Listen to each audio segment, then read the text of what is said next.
August 31ஆம் தேதிக்கு பின் புதுச்சேரி நீதிமன்றத்தில் ஆஜராவேன் என அமைச்சர் மரிய வில்சன் தகவல் தெரிவித்திருக்கிறார். சென்னை உயர்நீதிமன்றத்தில் அமைச்சர் மரிய வில்சன் தரப்பு இந்த தகவலை தெரிவித்திருக்கிறது. அண்மை செய்தியாக பார்க்கிறோம். சகோதரரை தாக்கிய வழக்கை ரத்து செய்ய கோரி உயர்நீதிமன்றத்தில் தாக்கல் செய்த மனு வாபஸ் பெறப்பட்டிருக்கிறது. உயர்நீதிமன்றத்தில் தாக்கல் செய்த மனுவை வாபஸ் பெற்றார் அமைச்சர் மரிய வில்சன். ஆகஸ்ட் 31ஆம் தேதிக்கு பின் புதுச்சேரி நீதிமன்றத்தில் ஆஜராவேன் என அமைச்சர் மரிய வில்சன் தரப்பிலிருந்து தகவல் தெரிவிக்கப்பட்டிருக்கிறது. தொடர்பான கூடுதல் விவரங்களை செய்தியாளர் சுப்பையாவிடம் கேட்கலாம். சுப்பையா, முழு விவரம். தமிழக நிதியமைச்சர் மரிய வில்சன் கடந்த 2022ஆம் ஆண்டு ஆகஸ்ட் 8ஆம் தேதி புதுச்சேரி எழிலரில் வசித்து வந்த அவருடைய சகோதரர் மற்றும் அவர் சகோதரி மனைவி ஆகியோரை தாக்கியதாக லாஸ்பேட்டை போலீசார் வழக்கு பதிவு செய்திருந்தார்கள். இந்த வழக்கு புதுச்சேரி குற்றவியல் நீதிமன்றத்தில் நடைபெற்று வருகிறது. நிலைவில் உள்ளது. இந்த வழக்கில் அமைச்சர் மரிய வில்சன் சென்னை உயர்நீதிமன்றத்தில் வழக்கை ரத்து செய்ய வேண்டும் என்று கேட்டு மனு தாக்கல் செய்திருந்தார். இந்த மனுவானது உயர்நீதிமன்ற நீதிபதி லட்சுமி நாராயணன் முன்பு நடைபெற்று வந்தது.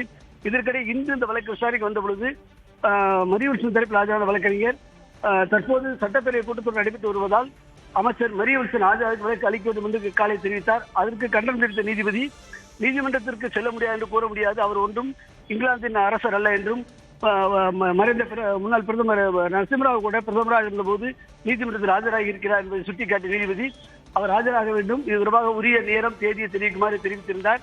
இந்த நிலையில் இந்த வழக்கு தொடர்பாக பிற்பகல் தெரிவிக்குமாறு தெரிவித்திருந்தார். மீண்டும் இந்த வழக்கு பிற்பகல் விசாரணைக்கு வந்தது. அப்போது மரிய வில்சன் தரப்பில் ஆஜரான வழக்கறிஞர் வழக்கு தொடர்பாக புதிய குற்றப்பத்திரிகை தாக்கல் செய்யப்பட்டுள்ளதால் இந்த மனுவை திரும்ப பெற அனுமதிக்க வேண்டும் என்றும் புதிய குற்றப்பத்திரிகை எதிர்த்து தாங்கள் வழக்கு தொடர அனுமதி வழங்க வேண்டும் என்றும் கோரிக்கை விடுத்தார். அது மட்டுமல்லாமல் ஆகஸ்ட் 31ஆம் தேதிக்கு பிறகு புதுச்சேரி நீதிமன்றத்தில் அமைச்சர் நேரில் ஆஜராவதற்கு உறுதி அளிப்பதாகவும் தெரிவித்தார். இதனைத் தொடர்ந்து இந்த வழக்கை ரத்து செய்யக்கூடிய வழக்கை திரும்ப பெற அனுமதிக்க வேண்டும் என்று மரிய வில்சன் தரப்பு வழக்கறிஞர் கேட்டுக்கொண்டதை அடுத்து இந்த வழக்கை நீதிபதி தள்ளுபடி செய்து உத்தரவிட்டுள்ளார். கூடுதல் விவரங்களுக்கு நன்றி சுப்பையா.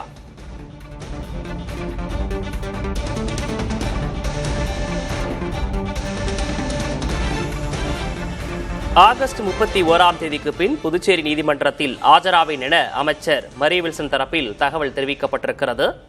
சகோதரரை தாக்கிய வழக்கை ரத்து செய்ய கோரி உயர்நீதிமன்றத்தில் தாக்கல் செய்த மனு வாபஸ் பெறப்பட்டிருக்கிறது.